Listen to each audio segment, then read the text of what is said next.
This podcast is only 2 months old, but we're about to talk to someone who has got a publication about radio that's been going for 30 years.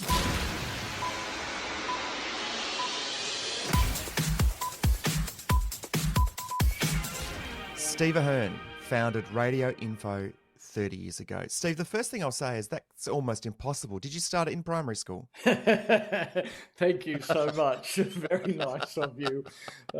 You just look 2 months old yourself.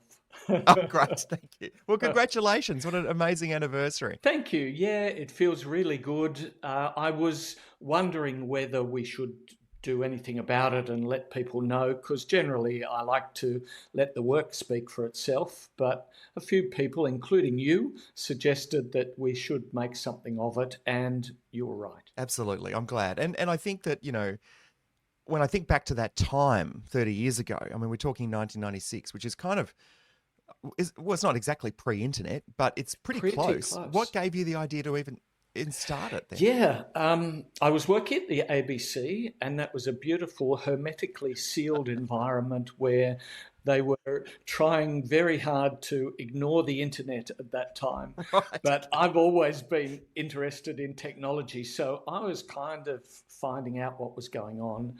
But Serena, my wife's a teacher librarian, and librarians are really at the cutting edge of things. So she had learnt all about the internet, and they were putting library things up. So when I left the ABC with the view to start this and do some other things, my thought was just make it a printed magazine or newsletter like the other ones. But she was the inspiration for the idea of putting it on the internet. Fantastic. And were you a Jock's Journal subscriber back then? That's what I remember. I could never afford Jock's Journal, but I always made sure that I looked at it whenever I was in a studio of someone else. Yeah, yes. Absolutely. But that's very much the same. And big shout out to Greg Newman, who's been doing that for a very long time, and amazing work Greg has done. Yes, I beat him onto the internet, but he was around sending that fantastic yellow photocopied, stapled Bible for all of us to all of the radio stations that subscribed. I think I still have my Jock's Journal in the garage somewhere where my name was mentioned as joining 5AA as the first station. It was one of those things too that you kind of had as a bit of a badge of honour, because on the front was all the movements, and then on the inside, of course, were the days of the week and things you could talk about on air. But in terms of Radio Info, what was your vision back then? Do you remember thinking you wanted it to be something, or it was just like, I'm going to start? I do, actually. I remember I just thought there was a need. So I grew up in Sydney. I just got the radio bug. I went to school across the road from 2UE in Miller Street. So I was one of those kids who would bother them. And I learnt craft there from a lot of great people and got some casual work. Then community radio was starting. So that just satisfied that need, and I went to uni at a community radio station. And then my mum said, you know, all this radio thing's all very well, but you need a real job. So I did a teaching degree. I went out to the bush and taught primary school in Brewarrina for a few years, and just down the road. Now, when I say just down the road, I mean 100 kilometres of red dirt road. But just down the road was Bourke, with a new community station called 2WEB, and I volunteered to do weekend shifts there. I'd drive my 100 kilometres back and forth. And after a few years of teaching, they gave me a full-time job. And it was that experience that made me think, there's a lot of people work in radio. I would wait in Bourke until Wednesday, when the Monday Sydney Morning Herald would come, and I would read the radio column in the Pink Guide. And I thought, you know, got to be some better way of reporting what's going on in this industry all around Australia, rather than waiting for some newspaper person to report it. So that was my purpose. It started me thinking, you know, what can I do that makes this bigger and connects it? And I was interested in the business of radio and how it was changing. That's what started it all. And then eventually all those things came together. How did you make a business out of it back then, or was it more of a hobby? it had to be a business pretty quick because I had left the ABC and I wanted to move back to Sydney and make some money. So I followed the newspaper model, job ads, classified, display ads, Yep. and also advertorial, such as it was then. You may remember a technology called Fairlight, Yes. which was an Australian invention, really the pioneer of recording digital audio. Well, the guy who founded that in Fairlight in the northern beaches of Sydney was a reader of Radio Info, and he just emailed me one day and said, I've got this thing, I want to spend money advertising Wow. it. So that and a few companies, including RCS, who's been with us right there from the start, and AVC and a couple of technology companies, they were the ones who I had to work hard. I had to learn about selling. Yeah. I don't really like it. I prefer reporting. Yeah, sure. But, you know, when you've got to run a business, you have to do it. So that proved that display advertising worked. And then the readers came, and then the job ads just kept falling from the sky because all around Australia, people could just read it in real time, not wait for 2 or 3 weeks for something to be mailed. And so, you know, we ended up charging for job ads, and there was enough money to pay for it and make some money. But over the years, I kept getting offered other interesting jobs, so I'd kind of step in and out of it full time. Right, that makes sense. I remember listening to Ross Stevenson and John Burns when they did the breakfast show on 3AW. And when John Burns retired after 20 years on breakfast, Ross said to him, what do you think's been the biggest news story of your 20 years on the radio? And he then said, I think we're living through it, which of course was COVID. Can you think of what the biggest 30-year news story is for Radio Info? And my question is, based on the current scenario with Kyle and Jackie O, are we actually living through it now? Yes, is the answer. Right. We absolutely are. Yes, we're talking about it this week. Incredible.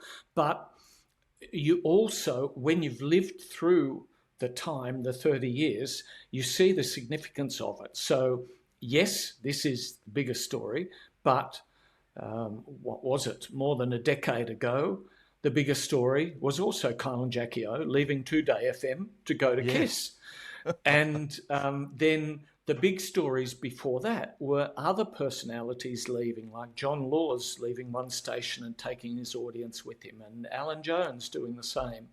So this says more than just Kyle and Jackie O leaving. This is about what will work in one market and the other. Plenty of stories and proof of that in the last 30 years.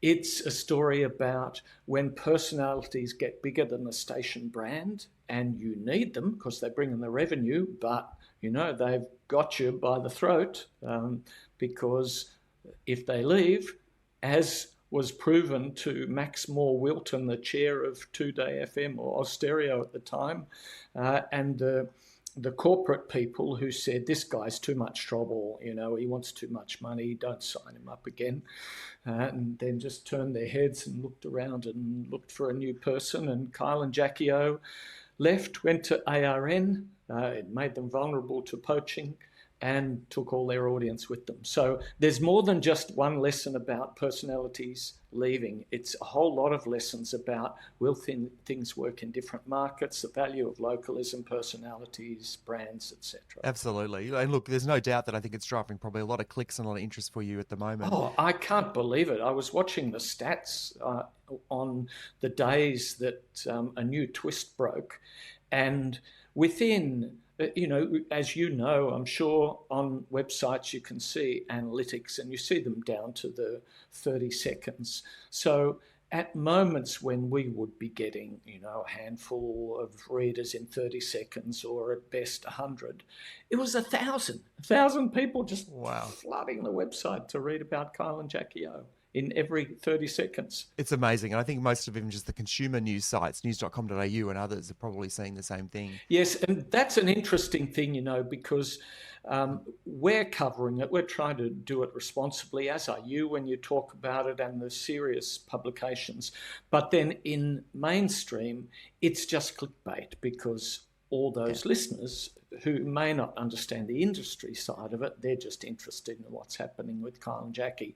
So some of the stuff has just got silly, and Jackie commented on it, and others of us in the industry have.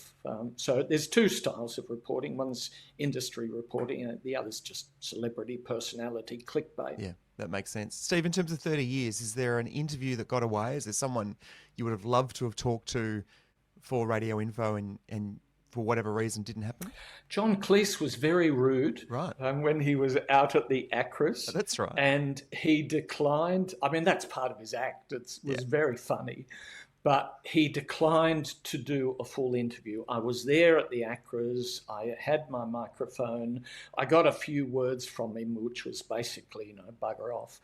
And I used it all the same, because at least I had John Cleese on tape.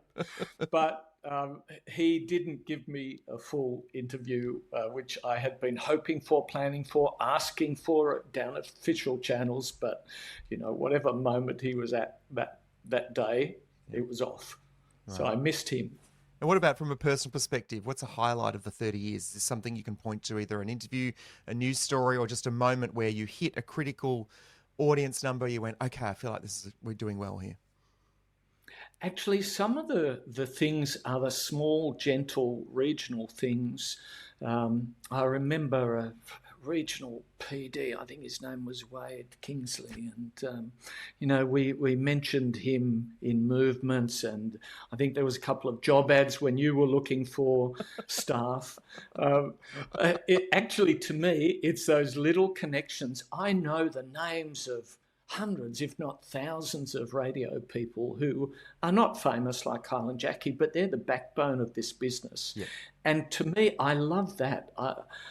I've worked at Afters, I've worked in lots of radio, I've done lots of work all around the world.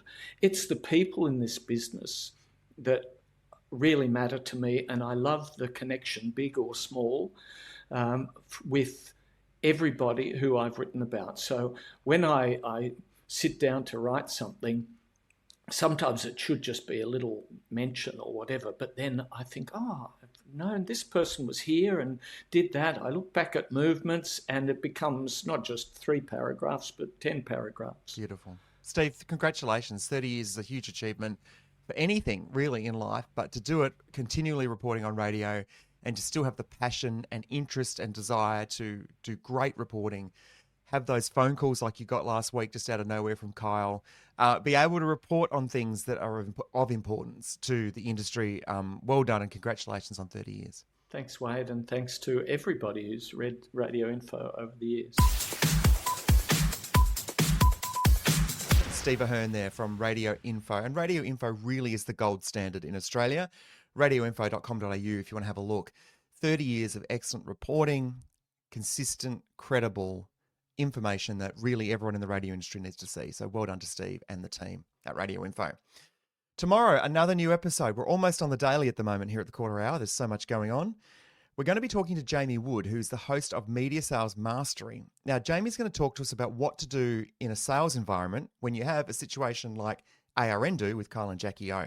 So if you've got a crisis in your station, something going on, and you have to talk to advertisers about it, what's your strategy? What words do you use? How do you get the message out there without going, look, we really don't know what's going to happen next? And because Jamie's a salesperson, we're going to have our conversation over lunch. Why not? And he can pick up the bill too. So that's tomorrow on the Quarter Hour. Dear listener, see you then.